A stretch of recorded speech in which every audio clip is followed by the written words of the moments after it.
안녕하세요. 글로벌 시선입니다. 네, 안녕하세요. 오늘 저희가 살펴볼 내용은요. 여러분께서 보내주신 자료들, 그러니까 최신 증권사 리포트나 관련 뉴스 같은 공개된 정보들을 종합해서 구성해 봤습니다. 네, 오늘은 크래프톤에 대해서 좀 깊이 들어가 보려고 합니다. 맞습니다. 근데 시작하기 전에요. 이거 꼭 말씀드려야 할 것 같아요. 저희가 나누는 이야기는 시장 동향을 파악하는 데 참고하시라고 드리는 정보고요. 그렇죠? 특정 종목을 뭐 사라, 마라 이렇게 추천하는 건 절대 아닙니다. 네. 모든 투자의 최종 판단, 그리고 그 책임은 우리 구독자 여러분 본인에게 있다는 점, 이거 꼭 기억해 주시고요. 자, 그럼 크래프톤 얘기 시작해 볼까요? 뭐니 뭐니 해도 역시 배틀그라운드, 펍지죠? 아, 그렇죠. 펍지 빼놓을 수 없죠. 근데 진짜 놀라운 게 이게 PC 버전이 17년에 나오고 모바일이 18년에 나왔잖아요. 네, 벌써 꽤 됐죠. 시간이 이렇게 흘렀는데도 여전히 성장하고 있다는 거예요. 뭐 유한타증권 같은 데서는 올해 PC 매출이 작년보다 60%, 모바일은 한 36%늘 거다. 뭐 이렇게 보더라고요. 아니, 60%, 36%요? 나온 지 꽤 된 게임인데 그 정도 성장이 가능하다는 게 좀 이례적인데요. 그러니까요. 이게 그냥 단순한 게임을 넘어서서 그 IP 자체의 가치가 계속 커지고 있다. 이렇게 봐야 할 것 같아요. 그럼 그 비결이 뭘까요? 그냥 인기가 많아서만은 아닐 텐데요. 핵심은 계속 뭔가 새로운 걸 한다는 데 있는 것 같아요. 끊임없이 진화한다고 할까요? 새로운 맵, 론도 같은 거 추가하고요. 아, 론도맵. 네, 그리고 곧 UGC, 그러니까 사용자 제작 콘텐츠, 이것도 도입할 예정이고요. 또 지역별로 예를 들면 인도에는 BGMI가 있잖아요. 네, 배틀그라운드 모바일 인디아. 네, 그런 식으로 현지화 전략도 쓰고 또 콜라보레이션, 게임 IP나 뭐 스포츠카, 유명 아티스트들이랑 같이 하는 거요. 아, 콜라보도 정말 활발하게 하죠. 네, 이런 걸로 이제 사용자층도 넓히고 또 RAPU라고 하죠. 사용자 한 명당 평균 지출액, 이것도 올리고 뭐 그런 전략들이 잘 먹히고 있는 거죠. 그렇군요.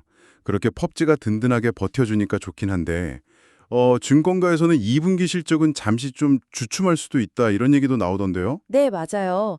몇몇 증권사에서 그런 전망을 내놓고 있어요. 이게 작년 2분기에 뉴진스 콜라보 같은 큰 이벤트가 있었거든요. 아, 맞다. 그때 반응 엄청났죠. 네. 그래서 작년 실적이 워낙 좋았던 거죠. 그러다 보니 올해는 상대적으로 좀 부진해 보이는 그런 기저효과가 있을 수 있고요. 또 계절적으로도 약간 비수기인 점도 있고요. 특히 PC 쪽 RAPU가 좀 떨어질 수 있다는 우려도 살짝 있고요. 하지만 뭐 일시적일 수 있다는 거고 하반기에는 다시 반등할 카드가 있다는 거군요. 네, 그렇죠. K-팝 아티스트나 슈퍼카 콜라보가 또 두 번이나 예정되어 있거든요. 아, 또요? 네, 이걸로 다시 RAPU 상승을 좀 기대해 볼 수 있겠죠. 모바일이랑 같이 진행하는 것도 있다고 하고요. 사용자 수 자체는 계속 탄탄하게 유지되고 있고요. 알겠습니다. 펍지가 현재라면 미래는 역시 신작들이 책임져야 하는 텐데요. 기대작들이 좀 있죠. 네, 신규 IP 파이프라인이 중요하죠. 가장 주목받는 건 아무래도 서브노티카 2 같아요. 아, 서브노티카. 원작 팬들이 엄청 많죠. 네, 원작이 누적으로 한 8천만 명 이상 사용자를 모았다고 하고요. 벌써 스팀 위시리스트에서도 뭐 2위인가 4위인가 하여튼 최상위권에 올라와 있대요. 오, 기대감이 상당하네요. 2025년 하반기에 얼리 액세스 예정이고요. 뭐 엑스박스 게임 패스 계약금 같은 그런 부가 수익도 기대해 볼 수 있다는 얘기도 있고요. 인조이는 좀 아쉬웠죠. 초반에 확 떴다가 콘텐츠 부족 얘기가 나왔었는데 네, 인조이는 좀 그렇죠. 초반에 스팀 차트 1위도 하고 동시 접속자 수도 꽤 높았는데 콘텐츠 업데이트가 좀 따라와 줘야 할 것 같아요. 향후에 DLC 같은 걸로 반등할 수 있을지 좀 지켜봐야 하고요. 어비스 오브 던전 원래 다크앤다커 모바일이었던 거 이것도 기대하는 분들 많죠. 네, 이것도 원작 PC 게임이 워낙 글로벌하게 인기가 있었으니까요. 일부 국가에 먼저 출시할 예정이라고 하고요. 이것 말고도 뭐 자체 개발이나 투자한 스튜디오 통해서 준비 중인 게임이 30개가 넘는다고요. 네, 맞습니다. 블랙버짓이나 발러 같은 것도 있고 하여튼 엄청 많아요. 2026 이후에는 정말 다수의 새로운 글로벌 IP에 도전할 걸로 보입니다. 신작 개발도 중요하지만 최근에 정말 큰 움직임이 있었잖아요. M&A? 아, 네. ADK 홀딩스 인수권 말씀이시죠? 네. 일권 3대 광고회사 중 하나라고 하던데 이걸 약 7,100억 원 정도에 인수했죠. 네, 맞습니다.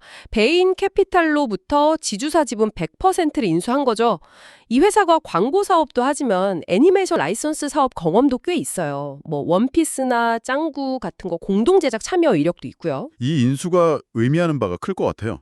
단순히 일본 시장 진출, 이걸 넘어서는 것 같은데요. 나아가서 게임 IP를 애니메이션으로 만들거나 반대로 애니메이션 IP를 게임으로 만드는 그런 시너지를 노리는 거겠죠. 정확합니다. 크라프톤이 단순 게임 회사를 넘어서 뭐랄까 종합 컨텐츠 기업으로 가려는 큰 그림의 일부로 보여요. 예전에 인도에 투자했던 거랑 좀 비슷한 방향성 같기도 하고요. 차용자의 시간을 점유하려는 그런 전략으로 보이네요. 네, 물론 단기적으로는 ADK 실적이 연결되면 이익 기여는 좀 제한적일 수 있어요. 오히려 전체 영업이익률은 약간 낮아질 수도 있고요. 아, 그래요? 네. 하지만 장기적인 성장 잠재력, 특히 IP 확장 가능성을 보고 투자한 거죠. 다행히 인수 가격 자체는 뭐 합리적이었다 이런 평가가 많더라고요. 인수하고도 현금이 아직 3조 원 넘게 남아있다면서요? 그럼 추가 M&A 가능성도? 네, 충분히 열려있다고 봐야죠. 종합해보면 증권사들은 대부분 좀 긍정적으로 보는 것 같아요. 매수 의견 유지하면서 목표 주가도 40만 원대 중후반에서 50만 원대 중반까지도 제시하고 있고요. 네, 역시 안정적인 퍼브지 실적을 바탕으로 해서 신작들이 터져줄 가능성, 그리고 ADK 인수를 통한 비게임 분야 확장, 이 스토리에 기대를 거는 거죠. 물론 리스크도 있겠죠. 신작들이라는 게 사실 흥행은 꽈봐야 아는 거고. 그렇죠. 인조이가 좀 기대에 못 미쳤던 경험도 있으니 다음 신작 성공이 중요해졌고요. ADK 인수 시너지도 실제로 어떻게 나타날지는 지켜봐야 하고요. 결국 크래프톤은 강력한 현재, 그러니까 퍼부지 위에다가 좀 불확실하지만 그래도 매력적인 미래, 즉 신작과 ADK 인수를 쌓아올리는 그런 도전을 하고 있는 거네요. 네, 그렇게 정리할 수 있겠습니다. 오늘 저희가 살펴본 것처럼요. 크래프톤은 안정적인 캐시카우인 퍼부지와 또 야심찬 미래 성장 동력 사이에서 굉장히 흥미로운 항해를 하고 있는 것 같습니다. 네, 앞으로 지켜볼 포인트가 많죠. 앞으로 ADK 인수가 구체적으로 어떤 시너지를 만들어낼지, 그리고 서브노티카2를 포함한 여러 신작들이 과연 시장의 기대를 충족시키면서 성공적으로 안착할 수 있을지, 이게 크래프톤의 다음 단계를 결정짓는 중요한 변곡점이 될 것 같습니다. 네, 그 점들을 주목해서 보시면 좋을 것 같습니다. 구독자 여러분께서도 이 점을 잘 눈여겨보시면 좋겠네요. 오늘 저희 이야기가 유익하셨다면 구독과 좋아요 꼭 좀 부탁드립니다. 네, 부탁드립니다. 지금까지 글로벌 시선이었습니다. 감사합니다. 감사합니다.